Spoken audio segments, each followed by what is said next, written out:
सनई वाजवणाऱ्याचा मुलगा सनई वाजवत नव्हता.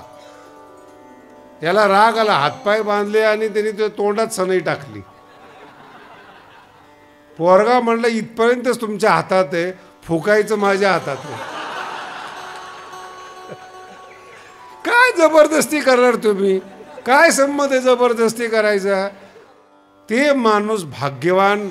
बाप आणि पोरगा एकत्रित जेवतो ते घर भाग्यवान आहे. अरे मनुष्य आहात तुम्ही, आनंदासाठी जन्माला आलात. पैशाची गुलामी करू नका. जे असेल ते असेल. आणि माझा अनुभव सांगतो तुम्हाला, कितीही श्रीमंताचं ताट असू द्या, 100 रुपयाच्या पुढे त्याच्यामध्ये फूड नसतं. आणि त्या 100 रुपयाच्या आत पदार्थाला आयुष्यभर तुम्ही गुलाम करता. विषयाच्या मागे, धनाच्या मागे, करिअरच्या मागे लावता. ज्याला नाही त्यांनी करिअर करावं, आहे त्यांनी आनंद घ्यावा. हे मनुष्य जन्म आहे, जीवन आहे. जे परिवार एकत्रित जेवत नाही ना, तो एकत्रित राहत नाही. जेवण निमित्त आहे, समज गैरसमज जाण्याचा तो टेबल आहे. कळलं तुम्हाला? अरे मी असं ऐकलं, अरे मी तुझ्याविषयी असं ऐकलं. बसून एकत्र सगळं नीट होतं. एकत्र बसला तर मनातल्या मनात ठेवलं ना, नारू होतो त्याचा, सडते ती गोष्ट आणि घाण वास येतो. एखादी गोष्ट सडली तर मनात सडू तर बाहेर सडू, तोंडातून घाण वास येतो. बोलणं बदलतं. त्या माणसं भाऊ भावाशी चुकीचं बोलतो. असेल ना गैरसमज, बसून एकत्रित करा. हे करू नको मला आवडत नाही, ते करू नको मला आवडत नाही. पण जग असं आहे, एकत्रित राहू देत नाही. जग कसं आहे? एकत्रित राहू देत नाही. परमार्थ असा आहे, एक केल्याशिवाय सुख नाही. याला म्हणतात अद्वैत. तुम्ही आज ज्ञानेश्वरी ऐकता, हरिपाठ ऐकता ना तुम्ही. करोडो रुपये ज्यांच्याकडे त्यांना हे शब्द ऐकायला मिळत नाहीत. या बाबतीत ते गरीब आहेत. काय मिळणार आहे त्यांना? विश्वसुंदरी बरोबर लग्न असेल, घर मोठं असेल, गाड्या चांगल्या असतील, हे काही मानसिक स्वास्थ्य देणारे नाहीत. शास्त्र राजा इया झालासी विशो. ज्ञान तुला ऐकायला मिळालं, हे पुण्याचं काम आहे. बहुत पुण्य केले तुवा. पूर्ण वारकरी संप्रदायाचा जो कणा आहे ना, ते पुण्य आहे. का संगत मिळाली, का रहस्य मिळालं? म्हणून वाल्मिकी रामायण असो नाही तर अर्जुन असो, पुण्य केलं तरच शक्य आहे. तो डाकू आहे, हा एक त्याचा पूर्वजन्म आहे. पण अंगावर वारुळ उठेपर्यंत साधना केली, पुण्य जमा केलं, हे त्याचं पुण्य आहे, जे रामायण त्याच्या मुखातून आलं. शब्द त्यांच्या तुकोबारांच्या काळ काय होतं? तुकोबारांची भाषा फार गोड आहे. संस्कृत भाषा आम्हा कैशी? आम्हाला कोण संस्कृत शिकवते? नाही आमच्याकडे संस्कृत. आणि तुकोबारांचे सगळे अभंग संस्कृत निष्ठ आहेत. एखादं स्तोत्र असावं, त्या स्तोत्राप्रमाणे तुकोबारांचे अभंग आहेत. श्री अनंता, मधुसूदना, पद्मना, हे नावं सुद्धा आठवत नाहीत लोकाला. त्याच्यावर अभंग करतात जगद्गुरु तुकोबाराय. साधी गोष्ट नाही आहे ती. आतून ज्ञान प्रकाशित झालं, भाव चांगला आहे. आतून ज्ञान, काय कारण असेल याचं भाव चांगला असण्याचं? नामावर भाव आहे तर भावातून नाम आहे. अंतःकरण ज्याचं चांगलं आहे, त्या जमिनीमध्ये पेरलेलं उगवतं. हे काही नवीन सांगायला पाहिजे असं नाही. ज्याची बुद्धी चांगली, श्रद्धा चांगली, अंतःकरण चांगलं, ऐकल्याबरोबर त्याच्या अंतःकरणात भाव उमलतात. आणि श्रद्धा नसताना जर तुम्ही ऐकलं ना, फक्त ऐकलंच, जर जागे असला तर. नाही तर लोकांनी बोलवलं, चांगला विषय आहेत, कुठे कुठे विनोद होतो, हसायला मिळतं. नवीन हे चुकीचं आहे सगळं. भाव चांगला असला पाहिजे. नाही बरोबर, भाव चांगला आहे, पण रामकृष्ण उच्चार का? एक प्रकरण आहे ज्ञानेश्वरीमध्ये बरं का, नाम का श्रेष्ठ आहेत. नामावर स्वतंत्र प्रकरण आहे. सृष्टीच्या आरंभी ब्रह्मदेव उत्पन्न झाल्यानंतर काहीच कळत नव्हतं. वेडा ऐसा ब्रह्मा एकला होता, ज्ञानोबाराय सांगतात. आणि कधी लक्षात ठेवा, ज्ञानोबारावर विश्वास ठेवा, सुप्रीम कोर्ट आहे ते, त्याच्यावर शंका नाही घ्यायची. त्यांनी निर्णय दिला, त्याच्यानंतर कुठं अपील करता येणार. तसा अध्यात्मातले सगळे निर्णय ज्ञानेश्वरीमध्ये आहेत, आणि तिथं अपील करू नका त्याच्यानंतर. हे का कसं हे जमतच नाही.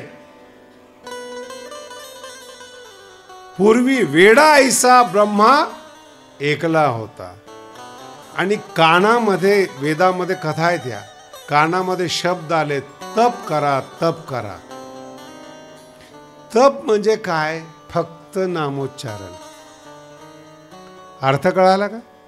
आपण स्मरण लक्षात ठेवा बरं का. नाम एक शब्द आहे, स्मरण एक शब्द आहे. नाम उच्चारल्याबरोबर स्मरण झालं पाहिजे, त्याला नामस्मरण म्हणतात. केवळ तोंडाने बोलणं हे नाम उच्चारण आहे, नाम स्मरण नाही. नामाबरोबर प्रतिमा उमटली पाहिजेत आपल्या हृदयामध्ये, आणि ती स्थिर होण्यासाठी पुन्हा नाव पुन्हा नाव पुन्हा नाव स्थिर राहते. तुम्ही तुमच्या घरातलं बघा, लहान मूल आहे, त्याचं नाव ठेवलं नारायण. नारायण म्हणलं की तुम्हाला खरा नारायण दिसणारच नाहीत, रांगणारा नारायण दिसणार. तो जो दिसतो ना, त्याचं स्मरण नाव करून देतं तुम्हाला. नाम स्वरूपाचं स्मरण करून देतं. नाही, मला स्वरूप नाही कळत, नाम स्वरूप प्रगट करतं. मागे एकदा विषय सांगितला होता, लक्षात असेल, एका शब्दात सांगतो. ध्रुव ज्यावेळेस तपश्चर्या करत होता, त्याला नारदांनी सांगितलं, कोणी देव म्हणून येईल, त्याला भाव देऊ नकोस. संत फार विचित्र आहेत बरं. साधना करणाऱ्याला, साधकाला फार जपतात ते. काही सांगेल, आणि जर तो म्हटला देव आहेत, जे रूप बाहेर आहे, खूप मोठा विषय आहे, अगदी संयमाने ऐका. जो देव बाहेर आहे, तो तू मला आत डोळे बंद करून दिसला पाहिजे, तेव्हा मी तुला ईश्वर मानेल. याचं नाव आहे ईश्वर. जो आत दिसेल तोच बाहेर पाहिजे, जो बाहेर आहे तोच कुठे पाहिजे? आत पाहिजे. कथा आली भागवतामध्ये, शंख लावला गावाला. कुमार, कुठेही न शिकलेला, गुरुकुलमध्ये न गेलेला. ज्ञानोबारांची ओवी किती सुंदर आहे पहा. मधुवणी ध्रुवासी गेले, कपोल शंखे शिवतले. शंखाने गाल शिवला, शंखाने गाल, तर याची स्पर्श कृपा म्हणतो आम्ही त्याला. साधू ज्यावेळी डोक्यावर हात ठेवतो ना, तर साधूच्या हातातली शक्ती मेंदूत उतरत असते. जर तुमच्या डोक्यावर एखाद्या साधूने हात ठेवला आणि मेंदू बदलला नाही ना, तर असं गृहीत धरा तो साधू नाहीच. शक्तिपात म्हणतात त्याला. नुसता हात ठेवला चुकीचा आहे, आणि अशा माणसाचा हात ठेवून घेऊ नका, हे पण चुकीचं आहे. स्पर्श, भगवंताच्या हातातला शक्तियुक्त शंख शिवला आणि आतमध्ये रूप दिसायला लागलं. हे महत्वाचं नाही. वेद ज्याप्रमाणे स्तुती करतो, शब्द पुन्हा ऐका, वेद ज्याप्रमाणे ज्ञानयुक्त, ज्ञान प्रधान स्तुती करतो, तसं तो कुमार वेदाच्या भाषेत बोलू लागला. नाही लक्षात आलं? वेदाच्या भाषेत ना तरी मधुवनी ध्रुवासी केले, कपोल शंखे शिवतले, वेदाची मती ठेले, लागला बोलो. कुमार ज्याने कुठलाही अभ्यास केला नाही तो वेदाप्रमाणे वाक्य बोलू लागला ना. लक्षात येतं? कुमार. संस्कृतमध्ये श्लोक आहे, तुम्हाला कळणार नाही म्हणून सांगितला नाही. संस्कृतमध्ये प्रक्रिया आहे. योंत प्रविश्य मम वाच मिमाम प्रसोप्ताम. यो अंतः प्रविश्य, जो परमात्मा, अतिशय गंभीरतेने ओवी श्लोक ऐका, जो परमात्मा माझ्या हृदयात बुद्धीमध्ये शिरून यो अंतः प्रविश्य, माझी जी झोपलेली वाणी आहेत तिला तो जागे करतो. देव काय करतो तिला? कारण की अभंग बोलता यावेत, श्लोक बोलता यावेत, याच्यासाठी वाणी लागते. आपली वाणी व्यावहारिक आहेत, वैखरी आहेत, गळ्याच्या वर बोलली जाते. पोटातली वाणी झोपलेली, त्या वाणीला परावाणी असं म्हणतात. ज्यावेळेस तुम्ही परावाणीतून बोलाल त्यावेळेस तुमचे शब्द या जगात अजरामर होतात. तुमचं चरित्र दोन्ही अजरामर होतं. म्हणून ध्रुवाची कथा आजपर्यंत सांगितली जाते. योंत प्रविश्य मम वाची इमाम प्रसुप्ताम संजीवयत्य खिलशक्तिधर स्वधामना. काय शब्द आहेत एक एक. मी हे ध्रुवासाठी नाही सांगितलं तुम्हाला. ध्रुवाने फक्त भगवंताची स्तुती केली शंख शिवल्यामुळे. वयाच्या 16 वर्षाच्या आत जगातलं सगळं ज्ञान ज्ञानोबराय बोलतात. त्या ज्ञानेश्वरीचा स्पर्श करा, तुम्ही उजळून जाल. हा एकदा घडलेला चमत्कार नाही आहेत. ध्रुव आहेत, ज्ञानोबराय आहेत, भगवान भाष्यकार आहेत. 16 वर्षाच्या आत यांनी ग्रंथ लिहिलेत. नाही कळत लोकाला, त्यांचं मोठेपण मान्य करा, नाही तर नाही करा, तुमची इच्छा. मोठेपण मान्य केलं तर मोठे व्हाल. मोठ्याने अंगीकार, काल सांगितलं तुम्हाला, केला अंगीकार. भगवान तू केला अंगीकार, तुका म्हणे. तुकोबा म्हणतात माझा अंगीकार केला. गरीबाची पोरगी श्रीमंताच्या घरात सून म्हणून गेली, हिला अंगीकार म्हणतात. आता तिला रोजंदारीवर जायची गरज. मी तुमच्यासाठी बोलतोय. आज नाही उद्या सुखील, आज नाही उद्या सुखील, रोजंदारीवर चाललेच आहे तुम्ही. पण अजून सुख आलेलं श्रीमंताने स्वीकार केला नाही. का 16 वर्षाच्या आत ज्ञानेश्वरी सांगितली? प्रसाद आहे तो. मतीमध्ये अर्थ प्रकाशित होतात, अभ्यासावे लागत नाही. ज्ञानोबाने 6व्या अध्यायामध्ये स्वतःचं चरित्र सांगितलंय. बाळपणीच सर्वज्ञता नावाची स्त्री बाळपणीच वरीत आहे. पती म्हणून त्याचं वरण केलं जातं. मग ज्ञानेश्वरीमध्ये एवढं विभिन्न आहेत. पारधी कसा आहे, शिकार करायला जाताना काय काय घेऊन जातो त्याचं वर्णन आहे. ब्रह्मज्ञानी कसा आहे त्याचं वर्णन आहे. घरात राहणारी स्त्री कशी आहे त्याचं वर्णन आहे. राजा राजकारण करत असताना काय वापरतो त्याचं वर्णन आहे. ज्ञानेश्वरीमध्ये एक ओवी आहेत. वर्तमान काळात जर तुम्ही गेला ना कोर्टामध्ये तर स्टे घेऊन येता. तुम्ही आणता ना स्टे, एखाद्या कामावर अडकवण्यासाठी आणता किंवा खरोखरच आणता. मग स्टे म्हणजे काय आहे, तिथे थांबा, जसं आहे तसं ठेवा. ज्ञानोबांची ओवी 750 वर्षापूर्वी. ज्ञानेश्वरी एवढं सोपं हे पुढचं ज्ञान येतं, हेच उत्तर आहे त्याचं. का आलं? ज्ञानोबांच्या टायमाची गोष्ट आहे, 750 वर्षापूर्वी.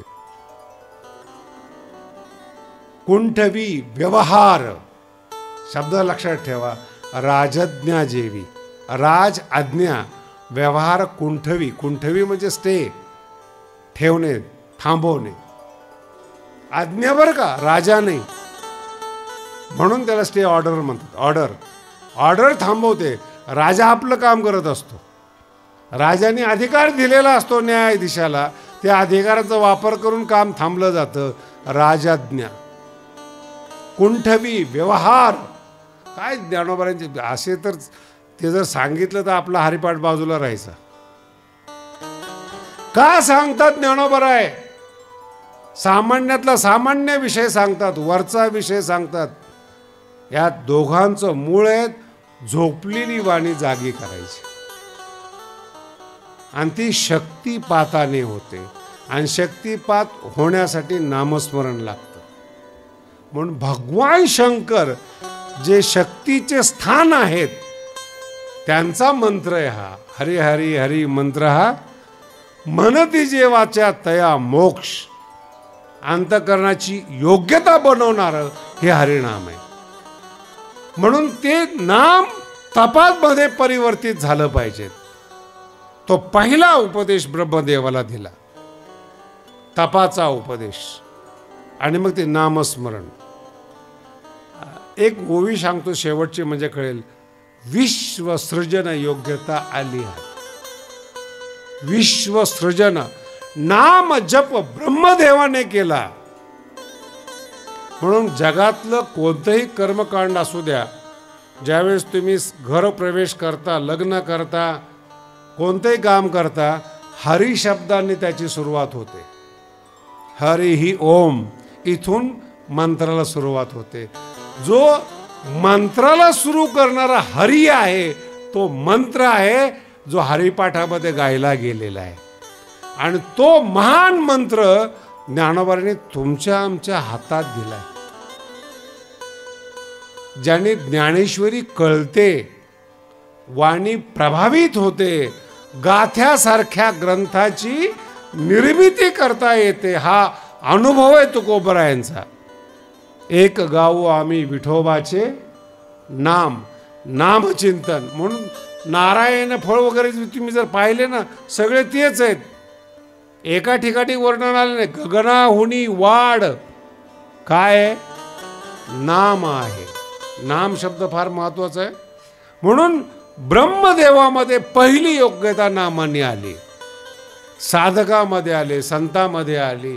म्हणून हरिपाठाचा जो महत्वाचा, पण तो नाम उच्चार हा भावपूर्ण असावा, हा आपला विषय. नाम श्रेष्ठ आहेत हे हरिपाठात सांगण्याची गरज नाही. मग हरिपाठ आयुष्यभर करून, नामचिंतन करून आपली बुद्धी जागी का होत नाही? भाव लक्षात आलं? भाव. म्हणून पहिला टप्पा आहे भावामधला. कळायचं असेल तरी भाव लागतो. एखादी गोष्ट नको असेल तर भाव लागतो. चोरी करायची आहे, तुमच्यात भाव आला नाही पाहिजे चोरीचा. चांगली गोष्ट करायची, भाव असला पाहिजे, निष्ठा असली पाहिजे. भाव म्हणजे भावना नाही बरं का. पुन्हा सांगतो, नाही तर भावनेविन भक्ती म्हटले असते ज्ञानोबराय. ते भावनेविन म्हणत नाहीत. तुकोबारायांचं याच्यावरच एक अभंग आहेत. भावे गावे गीत, नुसते गीत गाऊ नये. पैशासाठी मुळीच नाही, प्रसिद्धीसाठी नाही. गाणं सुद्धा कसं असं, भावे गावे गीत, शुद्ध करून या भाव, अस्तित्व शुद्ध करून. तुझं भावा आहे देव तरी हा सुलभ उपाव. हे सही करतो ना, तसा प्रकार आहे. जर तुला देव पाहिजे असेल तर तू भाव चांगला ठेव, नसेल तर गा. नसेल तर सगळं मिळेल जगातलं, सगळं मिळेल जगातलं, देव नाही मिळणार. म्हणून भक्ती पाहिजे असेल तर भाव आहे, ज्ञान पाहिजे असेल तर भाव आहेत. तुम्ही आज ज्ञानेश्वरी प्रवचनाला आला, काय बीडमध्ये कमी लोक आहेत? सगळे आले असते तर आपल्याला ज्ञानेश्वरी बंद करावी लागली असती. बसणार कुठे? पण नाही आले, हे तुमच्यावर त्यांनी उपकार केले. आले असते तर तुम्हाला ऐकू दिलेलं नसतं. भाव, मग म्हणजे भाव नाही का? ज्ञानोबांची फार सुंदर सुंदर प्रक्रिया आहे बरं का. जगाला आलेल्या प्रत्येक माणसाला अवयव दिलेत, बुद्धी दिली, मन दिली, तसा भावसुद्धा दिलेला आहे. त्याचं अस्तित्व आहे, ते अस्तित्व दिलेलं आहे त्याला. पण ते अस्तित्व विषयाच्या मागे लागतो, प्रसिद्धीच्या मागे लागतो, काय पाहिजे त्याच्या मागे लागतो. ज्याला परमार्थ करायचं नाही ते ऐकतच नाही. अर्थ कळाला तुम्हाला? ज्याला आनंद नकोय ऐकतच नाहीत. पैसा पाहिजे त्यांना, आनंद आम्ही विकत घेऊ, याला म्हणतात भाव. काय पाहिजे? बस पक्का बसल्या डोक्यामध्ये, जग पैशाने विकत घेता येतं, एक क्षण विकत घेता येत नाही हो. एक क्षण खूप मोठा झाला बरं का. ज्ञानोबा एक छोटीशी ओवी सांगतात. आपण तुम्ही आम्ही शूटिंग चालली, सगळे लोक ऐकतायत, सगळं आहेत. ज्ञानोबा म्हणतात हे असं आहे, मासी पाक पाकडी तवे हे सर आहे. हे हा जो दृष्टांत आहे ना, हा काळ समजून देणारा दृष्टांत आहे. हे जग किती मिनिटात संपतं? मिनिटात नाही, एका सेकंदामध्ये 10 वेळा मासी आपली पंख साफ करते, एका सेकंदामध्ये. तुम्ही मला विचार, महाराज तुम्ही केली का? हो, विज्ञानाने सांगितलं.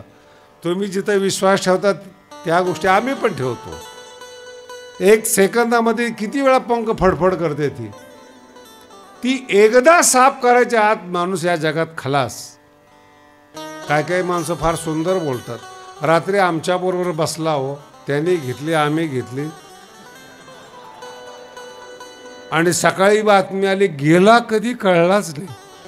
गेला कधी मासी पाख पाखडी तव हे जे तुमच्या पुढं दिसतंय सरे, खूप छान शब्द आहे, सरे संपून जातं हो.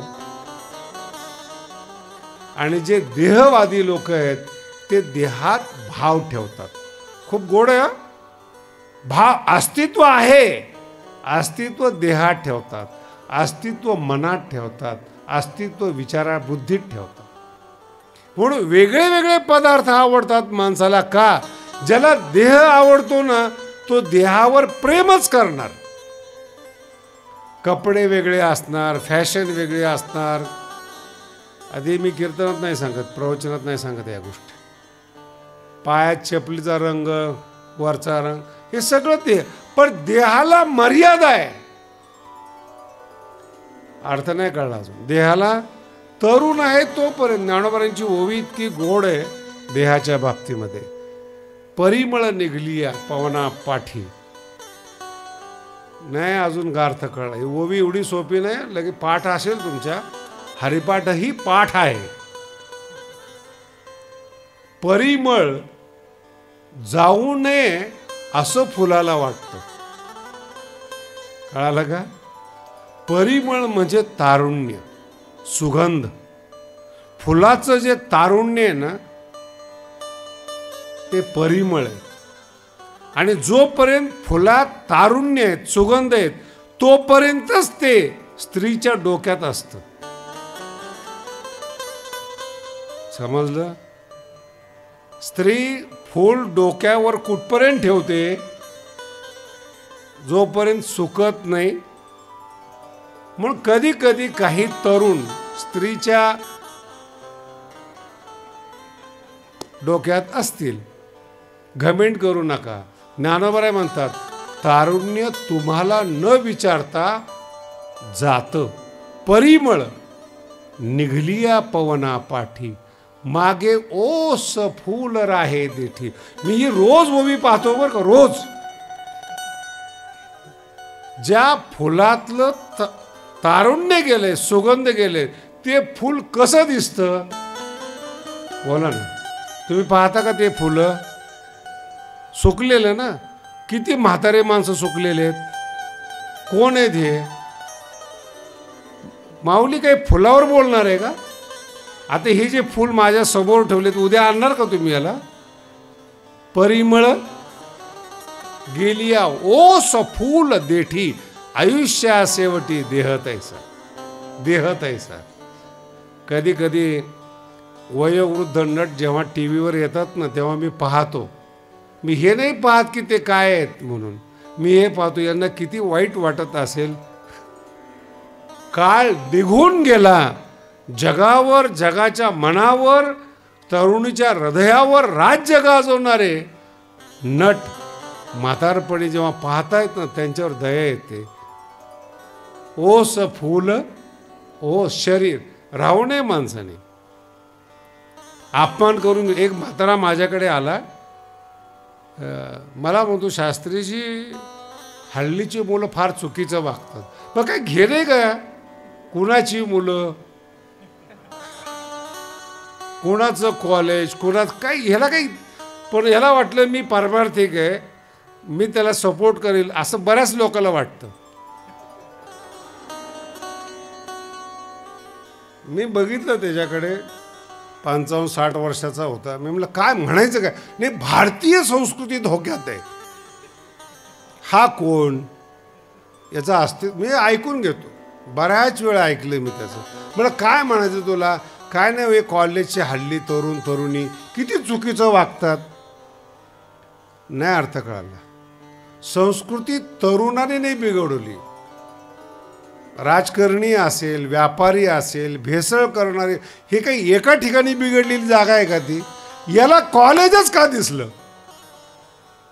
मी त्याला सहज विचारलं, तुला असं वाटतं का रे की तुम्ही जरा लवकर जन्म घेतला, आत्ता जन्म घ्यायला पाहिजे होता. बरोबर आहे म्हणे शास्त्रीजी, आमच्या काळामध्ये एवढं स्वातंत्र्य, दुःख आहे तिच्या अंतःकरणामध्ये. मग त्याला ही ओवी सांगितली, परिमळ गेलिया. आता ते ओस कुणीच पाहत नाही. आणि आशाला जर अंकल म्हणलं ना, ओ काका जरा बाजूला सरका, तो सरकेल न सरकेल पण त्याचं डोकं सरकतं.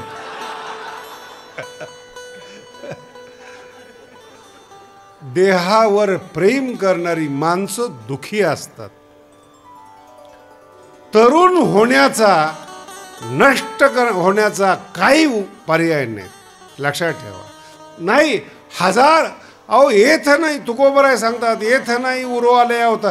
कृष्णाला राहता येत नाही, रामाला राहता येत नाही, राम राहत नाही. बोलो पुढे, हरामखोर राहतील का, ते पण जाणारच आहे. 2 दिवस करतील. अहो कधी कधी तुम्हाला माहित नाही, जर तुम्ही शांत बसला ना, तुम्हाला आपोआप तत्वज्ञान सुचतं.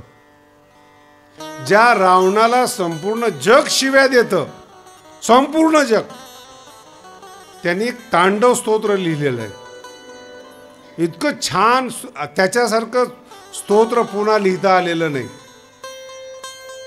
कोणत्याही विद्वानाला लिहिता आलं नाही तसं स्तोत्र.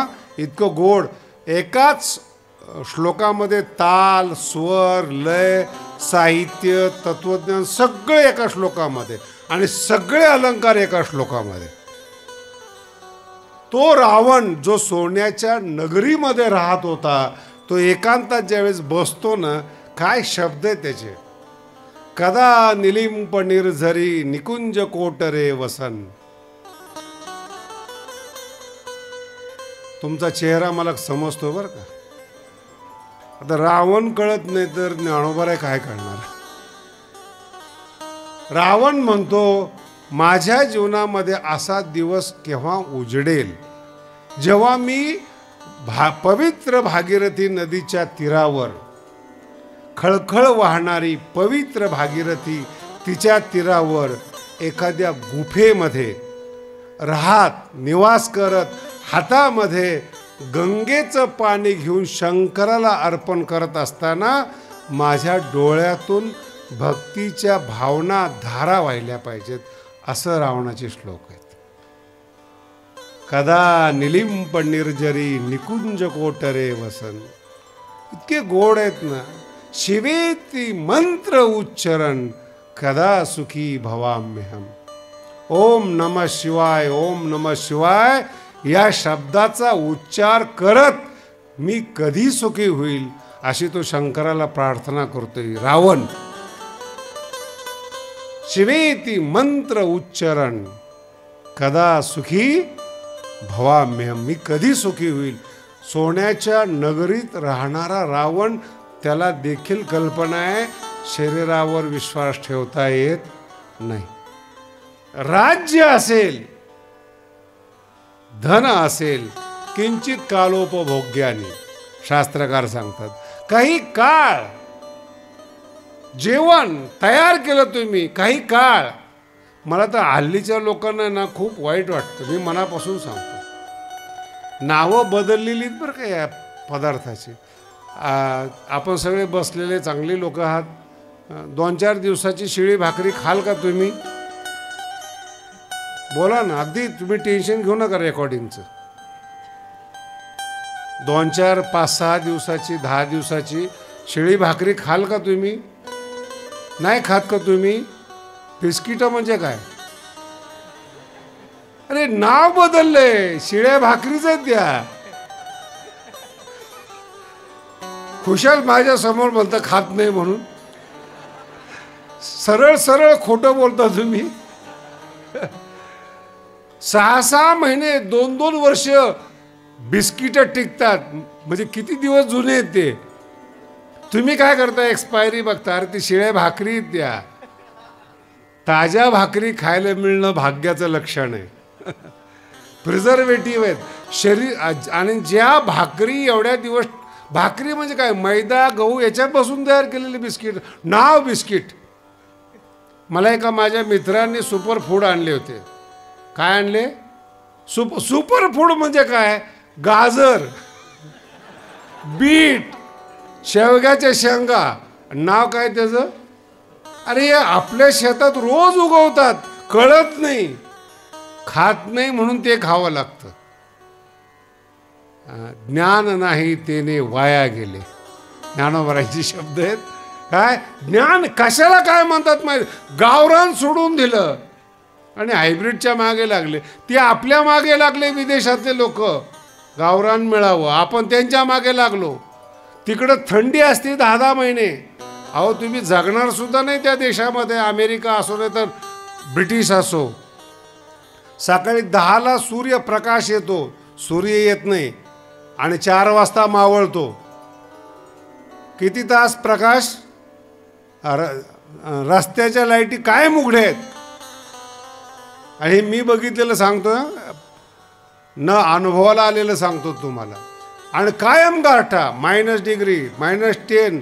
इथं 4 दिवस सूर्य नाही उगवला तर लोक तडफडतात. काय झालं रे बाबा? भारत वेदरच्या बाबतीमध्ये, वातावरणाच्या बाबतीत जगात सगळ्यात भारी आहे. भारत वातावरणाच्या बाबतीत. उन्हाळ्यात ऊन आहे, थंडीत थंडी आहे, आणि पावसाळ्यात. आणि लंडनमध्ये कधी जा छत्री घेऊनच निघा, त्याचा भरोसा नाही म्हणतात. मग राहता कशाला? कळालं का तुम्हाला? वेदर तुमच्या शरीराला जगण्याचं ठिकाण, साधना करण्याचं ठिकाण, अध्यात्माचं ठिकाण म्हणून भारताचं नाव सगळ्या जगात आहे. सगळ्या जगात आहे.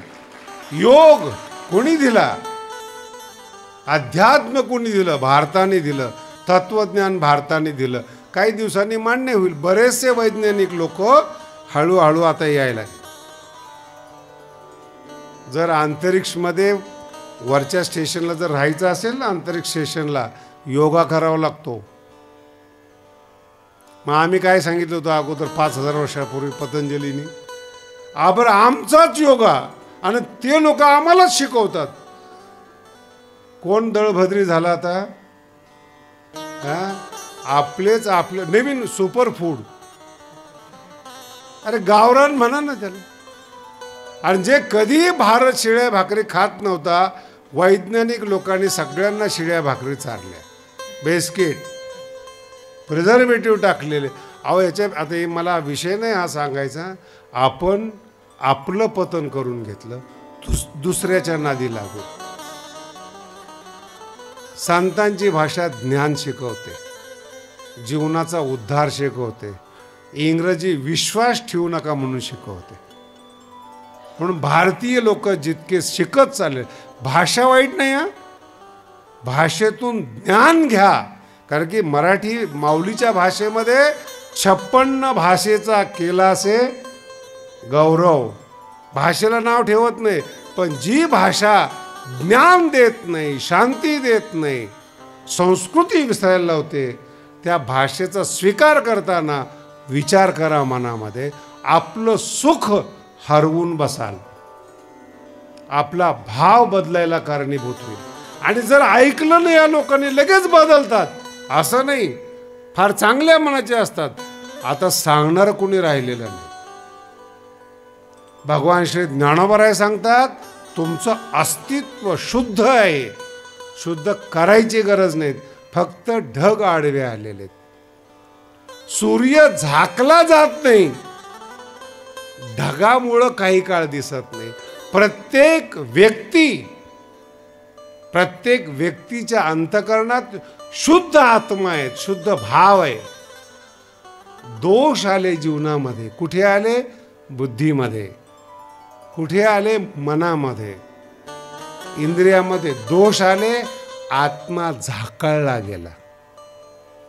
आत्म्याचा जो प्रभाव तुमच्या अंतःकरणात प्रगट व्हायला पाहिजे तो पडत नाही, तुम्ही झाकळलं त्याला. विषयाच्या नादी लागले, भरकटलो. तुम्हाला मन वेगळं मागतं, बुद्धी वेगळं मागते. काही लोकांना विचार आवडतात, पण विचारावर अंमल करता येत नाही.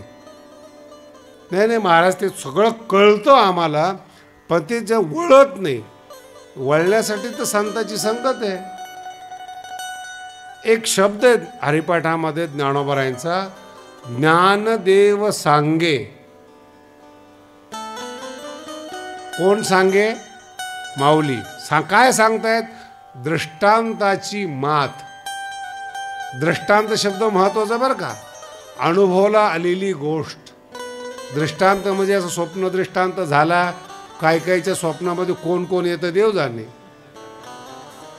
दृष्टांत अनुभवाची मात, गोष्ट. काय? साधूचे संगती तरुणोपाय. चांगल्याच्या संगतीमध्ये राहा, तरुण झाल. माझा एक मित्र आहे, त्याकडे पैसा आहे, पण जेवढा पाहिजे तेवढा नव्हता. मुंबईमध्ये स्वामीजीकडे शिकत असताना त्याच्या वडिलांनी ऐपत नसताना मलबार हिलमध्ये घर घेतलं होतं मुंबईला. आणि मलबार हिल ह्या जगातला अमेरिकेपेक्षा सगळ्यात महागडं ठिकाण आहे बरं का. भारताला गरीब समजू नका. न्यूयॉर्क असेल, लंडन असेल, त्याच्यापेक्षा महाग मलबार हिलला आहे. तिथं त्यांनी फ्लॅट घेतला ऐपत नसताना. मी ते वडिलाला सहज विचारलं, बरं अहो तुम्ही ऐपत नाही, काय नाही, इथं केवढं किती बिल्डिंग आली असती तेवढ्या पैशामध्ये इकडे. नाही म्हणे महाराज, माझं जरा भाव वेगळा आहे. काय वेगळा आहे? मलबार हिलमध्ये जर माझं पोरगं राहिलं तर त्याला जोडीदार, संगत इथल्या लोकांची होईल, जे गर्भश्रीमंत आहेत. समजून घ्या, जे गर्भश्रीमंत. जर उद्या व्यापारामध्ये तोटा आला, काय आला, याचे मित्र याला एका मिनिटात वर उचलतील. याला म्हणतात बाप. किती पुढचा विचार केला. ऐपत नसताना चांगल्या साधूचे संगती हाच अर्थ आहे, दुसरा अर्थ नाही आहे. मी संगती माझ्या मुलाला चांगली मिळावी, मित्र चांगले मिळावेत. स्वस्त आहे ते उपयोगाचं नाही, महाग आहेत ते उपयोगाचे आहेत. आजही बघा ना तुम्ही, विद्वानाची पोरं विद्वत पद्धतीने बोलतात, शिवाय देत नाहीत. ग्रामीण भागात अजून हलक्या ठिकाणी जा तुम्ही, त्यांची भाषा मनुष्य जन्म एक आहे बरं का. झोपडीमध्ये जन्माला आलेला असू द्या, झोपडपट्टीमध्ये असू द्या, नाही तर मलबार हिलमध्ये असू द्या, मनुष्य एक आहे. संगत भाषा बदलते, संस्कार बदलते. जो मनुष्य अंतरिक्षावर विचार करू शकतो तोच मनुष्य पाकिट मारण्यावर विचार करतो, देशाला फसवण्यावर विचार करतो. तोच मनुष्य चोरी करतो, डाकं टाकतो आणि तोच संस्कारातला मनुष्य कीर्तन करतो. केवळ संगती याचं सेंट्रल पॉइंट आहे. आमच्या बरोबर राहणारी माणसं चुकत असतील थोडेफार, जेवढे पाहिजे तेवढे विद्वान निघत नसतील, मान्य आहेत, दुखी नाहीत. साधूचे संगती तरुण दुखी नाहीत. आमचे 1-2 मुलं आहेत भगवानगडावर, फार छान आहेत ते. मी एकदा 2दा निबंध लिहायला दिले त्यांना ज्ञानेश्वरीवर. एका मुलाने मला येऊन सांगितलं की महाराज 2 काम जास्त सांगा पण लिहायचं सांगू. ते आमच्या मुलाला माहिती ना कोण मुलगा आहे म्हणून ते जास्त असले बिचारे. काय सांगितलं त्यांनी, 2 काम जास्त सांगा. 4 तास काम करतो पण लिहायचं सांगू सुखी आहे. माझा मुद्दा लक्षात घ्या, ज्ञान कमी पण सुखी आहे. तुमचे मुलं सकाळी 7ला जातात, रात्री 10ला परत येतात, पैसे कमवतात पण दुखी आहेत, चेहरा सुकलेला असतो. संसार काय सांगतो ते सांगतो तुम्हाला. का तुम्ही त्या मुलाच्या पाठीमागं एवढे लागला ना. आम्ही जे कमवलं नाही ते मुलांनी कमवलं. मला तर कधी कधी असं वाटतं तो मुलगा नसतो, हमाल जन्माला आलेला असतो. यांच्या इच्छांचं ओझं त्या मुलाच्या पाठीवर टाकलेलं असतं. मी नाही करू शकलो तू कर. अरे काय संसार शिकवता, त्याला आनंदी राहायला शिकवा, श्रेष्ठ व्हायला शिकवा. गडाचे काही शिष्य आहेत, त्यापैकी एकाला एकच मुलगा झाला, वैशीचिया, आणि त्यांनी ठरवलं त्याला कलेक्टर करायचं. श्रीमंत माणूस कलेक्टर, किती पैसा लागू. का कोणास ठाऊक बुद्धीने कलेक्टर होतो हे भारताला पटतच नाही. काय म्हणतात ते, किती पैसा लागू. अरे काय ती कसं आहे ते स्पर्धा परीक्षा आहे, ती पैशाने पास नाही होत. मुलांनी अभ्यास केला पाहिजे ना, जबरदस्ती काय करणार तुम्ही. आमच्या कीर्तन परंपरेमध्ये एक दृष्टांत फार प्रसिद्ध आहे, तुम्ही ऐकलं असेल. सनई वाजवणाऱ्याचा मुलगा सनई वाजवत नव्हता. याला राग आला, हातपाय बांधले आणि त्यांनी ते तोंडात सनई टाकली. पोरगा म्हणलं इथपर्यंतच तुमच्या हातात आहे, फुकायचं माझ्या हातात आहे. काय जबरदस्ती करणार तुम्ही, काय संमत आहे जबरदस्ती करायचा. पैसे खर्च करू शकता लंडन पर्यंत, तिथं काय करायचं. आनंद त्याला तो म्हणला खरे. अरे म्हणलं काय मूर्ख माणूस आहेस का. गरीबाने घरी ज्याला चिमटा पडलेला आहे त्याने करिअरचा विचार कर. तू मूळचा श्रीमंत आहे, तुझं उत्पन्न मोठं आहे, मुलगा एकुलता एक आहे. उद्या जर तो कलेक्टर झाला आणि गेला आसाममध्ये, तुम्ही म्हातारी काय करणार इथं. कळतंय तुम्हाला. ते माणूस भाग्यवान, बाप आणि पोरगा एकत्रित जेवतो, ते घर भाग्यवान आहे. अरे मनुष्य आहात तुम्ही, आनंदासाठी जन्माला आलात, पैशाची गुलामी करू नका. जे असेल ते असेल. आणि माझा अनुभव सांगतो तुम्हाला, कितीही श्रीमंताचं ताट असू द्या, 100 रुपयाच्या पुढे त्याच्यामध्ये फूड नसतं. 100 रुपयाच्या पुढे चपाती किती रुपयाची असते, किती ग्राम असते चपाती. भाताची साईज बघा, भाजीची साईज बघा, तिचं जर मूल्यांकन करा. 100 रुपयाच्या आत पदार्थ, आणि त्या 100 रुपयाच्या आत पदार्थाला आयुष्यभर तुम्ही गुलाम करता. विषयाच्या मागे, धनाच्या मागे, करिअरच्या मागे लावता.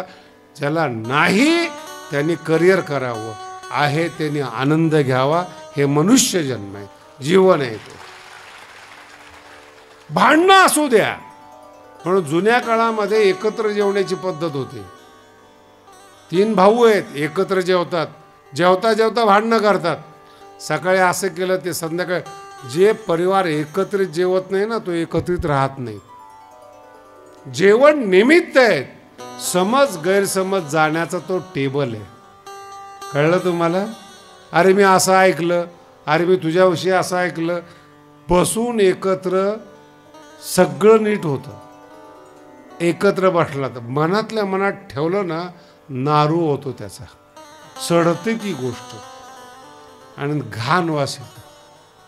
एखादी गोष्ट सडली तर मनात सडू तर बाहेर सडू, तोंडातून घाण वास येतो, बोलणं बदलतं. त्या माणसं भाऊ भावाशी चुकीचं बोलतो, असेल ना गैरसमज, बसून एकत्रित करा. हे करू नको मला आवडत नाही, ते करू नको मला आवडत नाही.